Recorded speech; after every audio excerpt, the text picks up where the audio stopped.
Hello everyone, ನಾನು ನಿಮ್ Shweta. So ಇವತ್ತಿನ ವಿಡಿಯೋ ಬಂದ್ಬಿಟ್ಟು Sunday vlog. Usually lazy Sundays ನನ್ನ ಲೈಫಲ್ಲಿ ಹೇಗಿರುತ್ತೆ ಅಂತ ಅಂದ್ಬಿಟ್ಟು ಇವತ್ತಿನ ವಿಡಿಯೋದಲ್ಲಿ ತೋರಿಸ್ತಿದ್ದೀನಿ. ಬನ್ನಿ ನಮ್ಮ ವಿಡಿಯೋನ ಸ್ಟಾರ್ಟ್ ಮಾಡ್ಬಿಡೋಣ. Welcome to Sweety San Francisco. ಇವತ್ತಿನ ಬ್ರೇಕ್ಫಾಸ್ಟ್ ಬಂದು ಗುಕೊಮೊಲೆ ವಿತ್ ಬ್ರೆಡ್. ಇದು ತುಂಬ healthy, tasty and easy to make recipe. ಇಲ್ಲಿ ನೀವು ನೋಡ್ತಿರಬಹುದು, ಆನಿಯನ್ನ ಕಟ್ ಮಾಡಿಕೊಂಡು ಸ್ವಲ್ಪ ನೀರಲ್ಲಿ ನೆನೆಸಿಡಬೇಕು. ಆ್ಯಂಡ್ ದೆನ್ ಅವಕೆಡೋ ಜೊತೆ ಟೊಮೆಟೋಸ್, ಆನಿಯನ್, ಕೊರಿಯಾಂಡರ್, ಸ್ವಲ್ಪ salt, jeera powder and lemon ಇಷ್ಟು ಹಾಕ್ಕೊಂಡು ಅದನ್ನು ನೀಟಾಗಿ ಫೋರ್ಕಲ್ಲಿ ಮಿಕ್ಸ್ ಮಾಡಿಕೊಂಡ್ರೆ ಗುಕೊಮೊಲೆ ರೆಡಿ. ಇದನ್ನು ನಾವು ರೋಸ್ಟೆಡ್ ಬ್ರೆಡ್ ಜೊತೆ ತಿಂದರೆ ತುಂಬ ಟೇಸ್ಟಿಯಾಗಿರುತ್ತೆ. ನಾನು ಬ್ರೆಡ್ ರೋಸ್ಟ್ ಮಾಡ್ತಾ ಇದ್ದೀನಿ ಇಲ್ಲಿ. ಆ್ಯಂಡ್ ಅಫ್ಕೋರ್ಸ್ ಡೈಲಿ ಬ್ರೇಕ್ಫಾಸ್ಟಲ್ಲಿ ಆರೆಂಜ್ ಜ್ಯೂಸ್ ಇದ್ದೇ ಇರುತ್ತೆ. ನಂಗೆ ಆ್ಯಕ್ಚುಲಿ ಸ್ವಲ್ಪ ಸ್ವೀಟ್ ಕ್ರೇವಿಂಗ್ಸ್ ಜಾಸ್ತಿ, ಅದಕ್ಕೆ ಇಲ್ಲಿ ನ್ಯೂಟೆಲ್ಲ ತೊಗೊತಾ ಇದ್ದೀನಿ.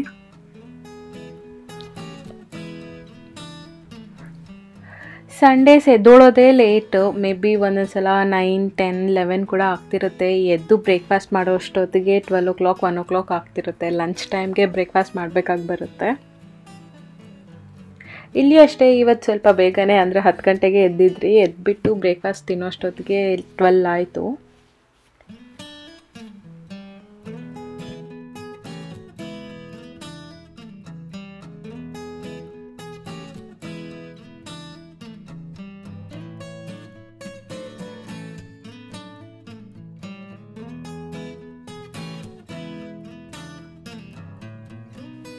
ಸಂಡೇ ಸ್ಪೆಷಲ್ ಇವತ್ತು ಹೈದ್ರಾಬಾದಿ ಮಟನ್ ದಮ್ ಬಿರಿಯಾನಿ. ಮ್ಯಾರಿನೇಷನ್ಗೆ ರೆಡಿ ಮಾಡ್ತಾ ಇದ್ದೀನಿ. ಹಾಗೆ ಈ ವಿಡಿಯೋದಲ್ಲಿ ನಾನು ಮಟನ್ ದಮ್ ಬಿರಿಯಾನಿ ರೆಸಿಪಿ ಕೂಡ ತೋರಿಸ್ತಾ ಇದ್ದೀನಿ. ಫಸ್ಟ್ ಮಟನ್ನ ನೀಟಾಗಿ ಒಂದು 2 to 3 times ವಾಶ್ ಮಾಡಿಬಿಟ್ಟು ಸೈಡ್ಗೆ ಇಟ್ಕೊಬೇಕು. ಅದರಲ್ಲಿ 1 cup ಆಫ್ ಕರ್ಡ್ ಹಾಕಬೇಕಾಗುತ್ತೆ. And then ginger garlic paste 2 teaspoons ಹಾಕಬೇಕು. 1/2 teaspoon pepper powder, 1/2 teaspoon turmeric powder, 1 teaspoon chili powder, 1 teaspoon garam masala, 1 teaspoon cumin powder, 2 teaspoon dhania powder, 1/2 teaspoon fennel seeds, 1 teaspoon shahi jeera, 2 bay leaves,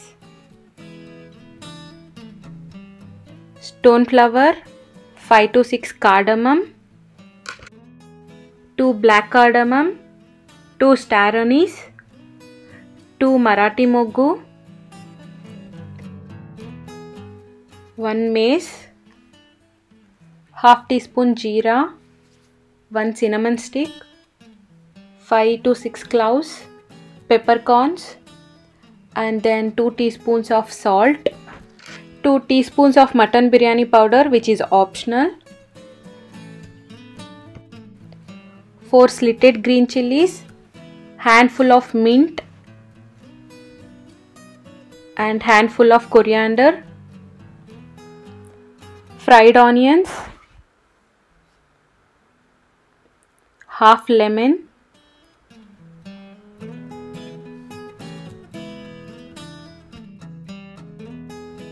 ಇದನ್ನೆಲ್ಲ ನೀಟಾಗಿ mix ಮಾಡಿಕೊಂಡು ಒಂದು 2 hours marinate ಮಾಡಬೇಕಾಗುತ್ತೆ.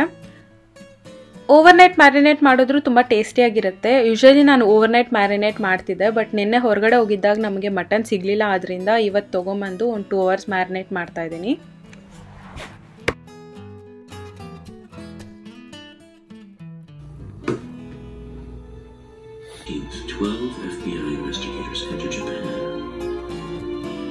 Here we are on December 19th, using by between the 14th and the 19th of December. In fact, I have no doubt.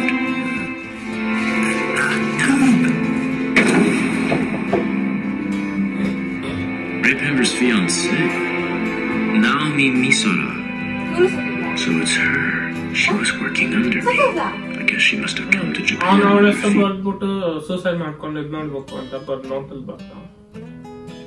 ಅವನಾ I heard she was seen.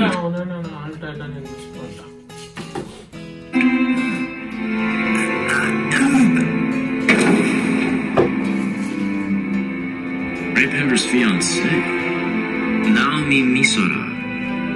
So it's her. She was working under me. ಮ್ಯಾರಿನೇಷನ್ಗಿಟ್ಟು 2 hours ಆಯಿತು. ಈಗ ನಾನು ಕುಕ್ಕರಲ್ಲಿ 1 tea spoon oil ಹಾಕ್ಕೊಂಡು ಈ marinated mutton ಪೀಸಸ್ನೆಲ್ಲ cooker ಒಳಗಡೆ ಹಾಕ್ಕೊತಾ ಇದ್ದೀನಿ. ಬೌಲಲ್ಲಿ ಮಿಕ್ಕಿರೋ ಮಸಾಲನೆಲ್ಲ ಸ್ವಲ್ಪ ನೀರು ಹಾಕ್ಬಿಟ್ಟು ತೊಳೆದ್ಬಿಟ್ಟು ಹಾಕೊಬಹುದು. ಇವಾಗ ದಮ್ ಬಿರಿಯಾನಿಗೆ ಚಿಕನ್ ಆದ್ರೆ ಸ್ವಲ್ಪ ಅವಾಗ್ಲೇ ಒಂದ್ 10 ಮಿನಿಟ್ಸ್ ಫ್ರೈ ಮಾಡ್ಬಿಟ್ಟು ಹಾಗೆ ದಮ್ ಮಾಡ್ಬೋದು. ಬಟ್ ಮಟನ್ ಬೇಯೋದು ತುಂಬಾ ಲೇಟ್ ಆಗುತ್ತೆ, ಆದ್ರಿಂದ ನಾನು ಕುಕ್ಕರ್ ಒಳಗಡೆ ಹಾಕ್ಬಿಟ್ಟು ಒಂದು 6-7 ವಿಸಿಲ್ಸ್ ಹಾಕ್ತೀನಿ. ಇದು ಪೀಸಸ್ ಕೂಡ ತುಂಬಾ ದೊಡ್ಡದಾಗಿದೆ, ಆದ್ರಿಂದ 6-7 ವಿಸಿಲ್ಸ್ ಕೂಗಿಸ್ತೀನಿ ನಾನು ಕುಕ್ಕರ್ ಅಲ್ಲಿ.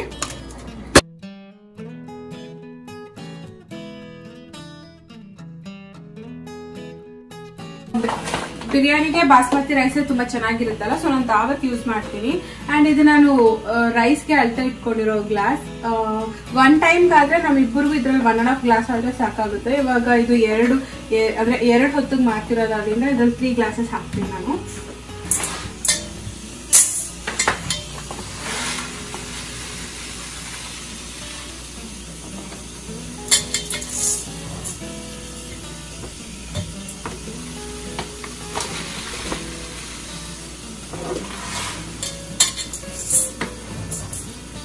ಅಂಡ್ ಬಿರಿಯಾನಿ ಅಂದ್ರೆ ಸ್ವಲ್ಪ ಜಾಸ್ತಿ ತಿಂತೀವಿ, ಆದ್ರಿಂದ 3.5 ಗ್ಲಾಸ್ ಹಾಕ್ತಾ ಇದ್ದೀನಿ ನಾನು.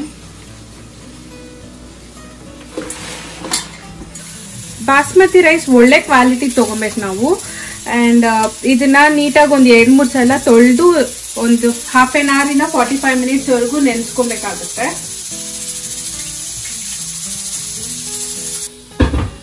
ಪ್ಯಾರಲಲ್ ಆಗಿ ಇನ್ನೊಂದು ವೆಸಲ್ ಒಳಗಡೆ ಈ ತರ ನೀರ್ ತುಂಬಾ ಹಾಕಿ ಕಾಯಿಸ್ಕೊಬೇಕಾಗುತ್ತೆ. ದಮ್ ಬಿರಿಯಾನಿ ಆದ್ರಿಂದ ಅದನ್ನ ನಾವು ರೈಸ್ 60 to 70% ಬಾಯ್ಲ್ ಮಾಡಿ ಹಾಕ್ಬೇಕಲ್ವಾ, ಅದಕ್ಕೆ ನಾನು ಇವಾಗ ನೀರ್ ಕಾಯಿಸ್ತಾ ಇದ್ದೀನಿ ರೈಸ್ ಬೇಯಿಸೋದಕ್ಕೆ.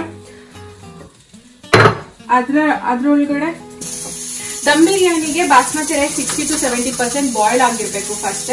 ಸೊ ಆ ಬಾಯ್ಲ್ ಮಾಡೋದಕ್ಕೆ ನೀರ್ ಕಾಯಿಸ್ತಾ ಇದ್ದೀನಿ ನಾನಿಲ್ಲಿ.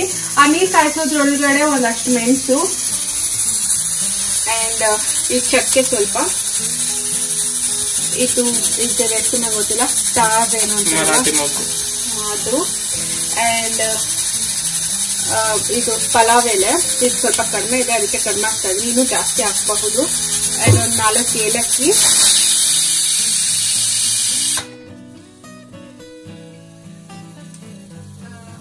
ಒಂದು 5 ಲವಂಗ, ಅಂಡ್ ಒಂದು ಸ್ವಲ್ಪ ಇದು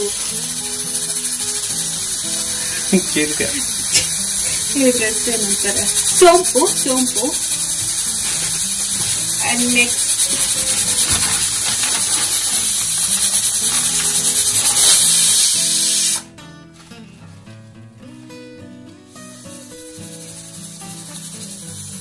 ಶಾಹಿ ಜೀರಾ. ಶಾಹಿ ಜೀರಾ ಸ್ವಲ್ಪ ಜಾಸ್ತಿನೇ ಹಾಕಬಹುದು.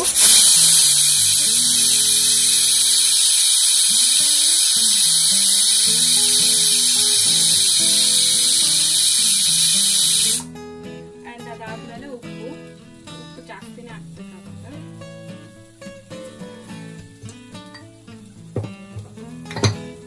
ಇದೆಲ್ಲ ಹಾಕ್ಬಿಟ್ಟು ನಾನು ಇದನ್ನ ಬಾಯ್ಲ್ ಆಗೋದಕ್ಕೆ ಬಿಡ್ತಿದ್ದೀನಿ.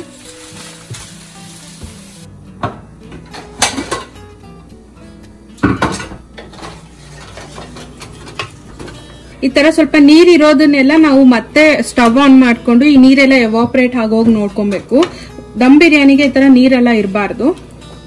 ಸೊ ಈಗ ನಾನು ಸ್ವಲ್ಪ ಸ್ಟವ್ ಆನ್ ಮಾಡ್ಕೊಂಡು ಇದನ್ನೆಲ್ಲ ಎವಾಪರೇಟ್ ಆಗೋದಕ್ಕೆ ನೋಡ್ತಾ ಇದ್ದೀನಿ. ಇದ್ರಲ್ಲಿ ಹಾಗೆ ಸ್ವಲ್ಪ ರೈಸ್ ಹಾಕಕ್ ಮುಂಚೆ 1 ಸ್ಪೂನ್ ಅಷ್ಟು ಎಣ್ಣೆ ಹಾಕೋಬೇಕಾಗುತ್ತೆ.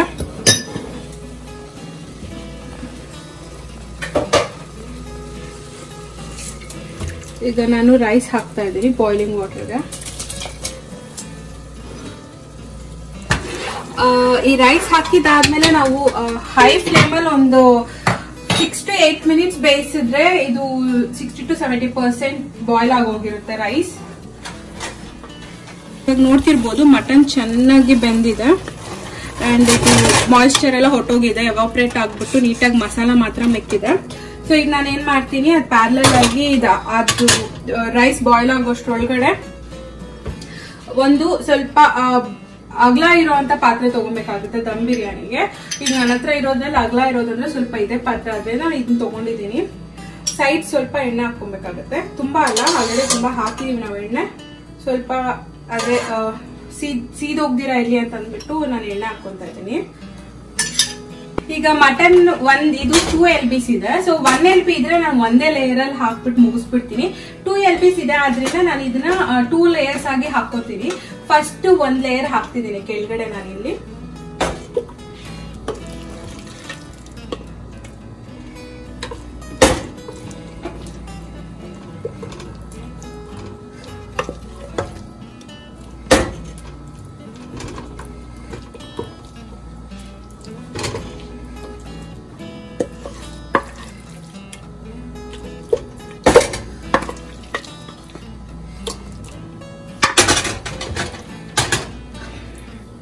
ಮಟನ್ ಇಷ್ಟು ಬೇಯಲೇಬೇಕು ಅಂತ ಏನು ಇಲ್ಲ, ಬಟ್ ನನಗೆ ಆಗ್ಲಿ ನಮ್ಮ ಮನೇಲಾಗ್ಲಿ ಮಟನ್ ಚೆನ್ನಾಗಿ ಬೆಂದ್ರೇನೆ ತುಂಬಾ ತಿನ್ನೋದಕ್ಕೆ ಇಷ್ಟ ಆಗುತ್ತೆ. ಅದಕ್ಕೆ ನಾನು ತುಂಬಾ ಬೇಯಿಸಿದೀನಿ. ಬೇಡ ಅನ್ನೋರು ನೀವು ಸ್ವಲ್ಪ ಕಡಿಮೆನೂ ಬೇಯಿಸಬಹುದು ಮಟನ್ನ. ಸೊ ಈಗ ಇದು 1 ಲೇಯರ್ ಹಾಕೊಂಡಿದೀನಲ್ಲ, ಪ್ಯಾರಲಲ್ ಆಗಿ ರೈಸ್ ಕೂಡ ಅದು ಬೇಯ್ತಾ ಇದೆ. ಈಗ ರೈಸ್ ಆಲ್ಮೋಸ್ಟ್ ಬಾಯ್ಲ್ ಆಗೋಗಿದೆ. ಇದನ್ನ ನಾವು ಬೇರೆ ಇದ್ರ ಮೇಲೆ ತಗೊಳ್ಳೋಣ. ಇದು ಸ್ವಲ್ಪ ಕ್ರೂಷಿಯಲ್ ಸ್ಟೇಜ್. ಇವಾಗ ನೀರೊಳಗಡೆ ತುಂಬಾ ತಿಂದ್ರೆ ರೈಸ್ ತುಂಬಾ ಬಾಯ್ಲ್ ಆಗೋಗುತ್ತೆ. ಸೊ ಅದನ್ನ ಬೇಗ ತಗೊಂಡು ಲೇಯರ್ ಮಾಡ್ಕೊಬೇಕು ನಾವು.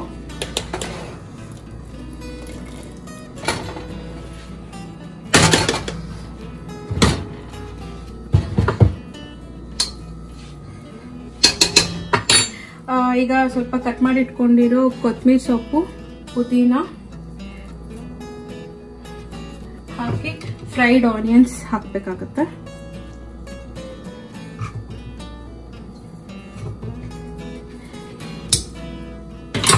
ಈ ಲೇಯರ್ ಆದ್ಮೇಲೆ ನೆಕ್ಸ್ಟ್ ಲೇಯರ್ ಹಾಕೊಳ್ತಾ ಇದ್ದೀನಿ ನಾನು. ಸೊ ಇವಾಗ ಈ ಲೇಯರ್ ಹಾಕೊಂಡಿದ್ದಾಯ್ತಲ್ಲ,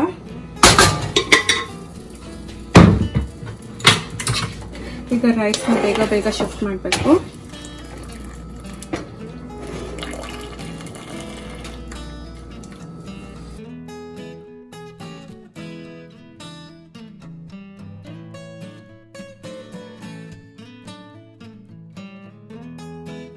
ಮತ್ತೆ ಇನ್ನೊಂದು ಲೇಯರ್ ಹಾಕಿದೀನಲ್ಲ, ಸೊ ಅದ್ರ ಮೇಲೆ ಕೊತ್ತಂಬರಿ ಸೊಪ್ಪು, ಪುದೀನ ಮತ್ತೆ ಫ್ರೈಡ್ ಆನಿಯನ್ಸ್ ಹಾಕೊಂತ ಇದ್ದೀನಿ.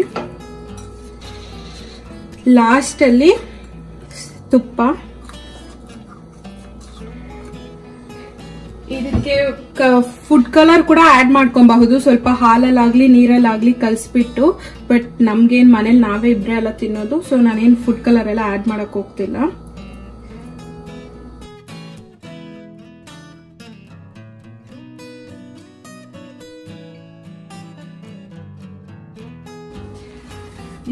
ಇವಾಗ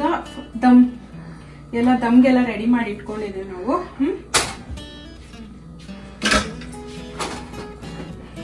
ಈಗ ಆಕ್ಚುಲಿ ಇದ್ರ ಕೆಳಗಡೆ ನಮ್ದೊಂದು ದೋಸಾ ಪ್ಯಾನ್ ಇರುತ್ತಲ್ಲ, ಆ ತರದನ್ನ ಇಟ್ಬಿಟ್ಟು ನಾವು ದಮ್ ಮಾಡ್ಕೊಬಹುದು. ಬಟ್ ಇದು ಆಲ್ರೆಡಿ ನಮ್ ಮಟನ್ ಎಲ್ಲ ಚೆನ್ನಾಗಿ ಬೆಂದ್ಬಿಟ್ಟಿದೆ, ಆದ್ರಿಂದ ನಮ್ಗೆ ಆತರ ಏನು ಬೇಕಾಗಿಲ್ಲ. ಅದು ಒಂದು ಆಪ್ಷನ್ ಇದೆ ನಾವು ಮಾಡ್ಕೊಳ್ಬೇಕಂದ್ರೆ. ಸೊ ಈಗ ನಾನು ಏನ್ ಮಾಡ್ತೀನಿ, ಕೆಲವರೆಲ್ಲ ಗೋಧಿ ಹಿಟ್ಟನ್ನ ಸೀಲ್ ಮಾಡ್ತಾರೆ, ಅದೆಲ್ಲ ನಾನು ಮಾಡೋದಿಲ್ಲ. ನಾನೇನ್ ಮಾಡ್ತೀನಿ ಅಂದ್ರೆ, ಈ ತರ ಟಿಶ್ಯೂ ಪೇಪರ್ಸ್ ಇರುತ್ತೆ ಅಲ್ಲ, ಆ ಟಿಶ್ಯೂ ಪೇಪರ್ಸ್ ನ ತಗೊಂಡು ಈ ತರ ಫೋಲ್ಡ್ ಮಾಡ್ಕೊಂಡು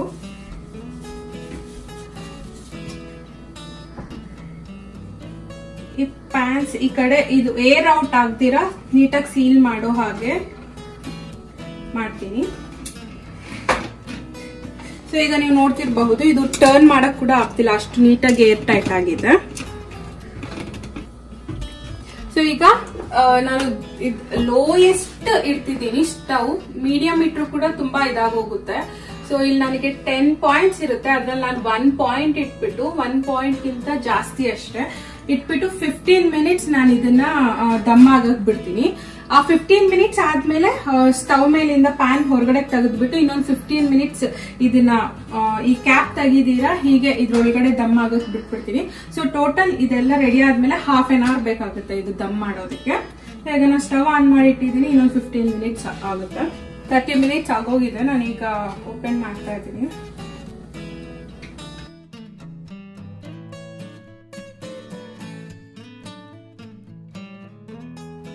ಇಲ್ಲಿ ನೋಡಿ ರೈಸ್ ಎಲ್ಲ ಎಷ್ಟು ಉದ್ರುದ್ರಾಗಿದೆಯೋ, ಸ್ಮೆಲ್ ಕೂಡ ತುಂಬ ಚೆನ್ನಾಗಿ ಬರ್ತಿದೆ.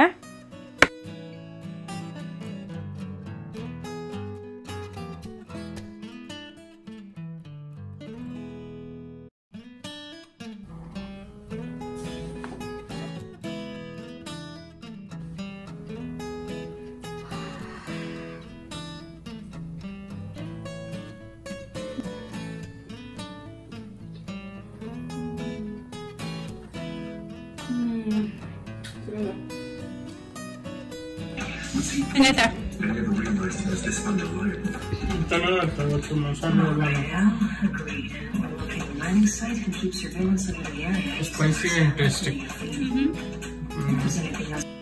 6:30 ಆ ಟೈಮಲ್ಲಿ ಈವ್ನಿಂಗ್ ವಾಕ್ ಹೋಗೋಣ ಅಂತ ಅಂದ್ಬಿಟ್ಟು ಹೊರಗಡೆ ಬಂದಿದ್ದೀವಿ.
ಯೋಗ ನಾನು ಆ್ಯಪ್ ಸ್ಟೋರಲ್ಲಿ ಡೈಲಿ ಯೋಗ ಅಂತ ಒಂದು ಆ್ಯಪ್ ಇದೆ, ಅದನ್ನು ಇನ್ಸ್ಟಾಲ್ ಮಾಡಿಕೊಂಡು ಅದರಲ್ಲಿ ಫ್ರೀ ಟ್ರಯಲ್ಸ್ನ ಮಾತ್ರ ಈಗ ಪ್ರೆಸೆಂಟ್ ಮಾಡ್ತಾ ಇದ್ದೀನಿ. ಯೋಗ ಸ್ಟಾರ್ಟ್ ಮಾಡಿದಾಗಿಂದ I can feel the difference, like positivity ಆಗಿರಬಹುದು, ಪೀಸ್ ಆಫ್ ಮೈಂಡ್ ಆಗಿರ್ಬೋದು, ಎಲ್ಲ ಆ್ಯಂಡ್ ಬಾಡಿ ಫ್ಲೆಕ್ಸಿಬಿಲಿಟಿ, ಇದೆಲ್ಲ ನನಗೆ ಡಿಫ್ರೆನ್ಸ್ ಗೊತ್ತಾಗ್ತಾ ಇದೆ. ಡೇ ಬೈ ಡೇ ನನಗೆ ಯೋಗ ಮೇಲೆ ಇಂಟ್ರೆಸ್ಟ್ ಜಾಸ್ತಿನೇ ಆಗ್ತಾ ಇದೆ. So yeah, I love doing yoga now.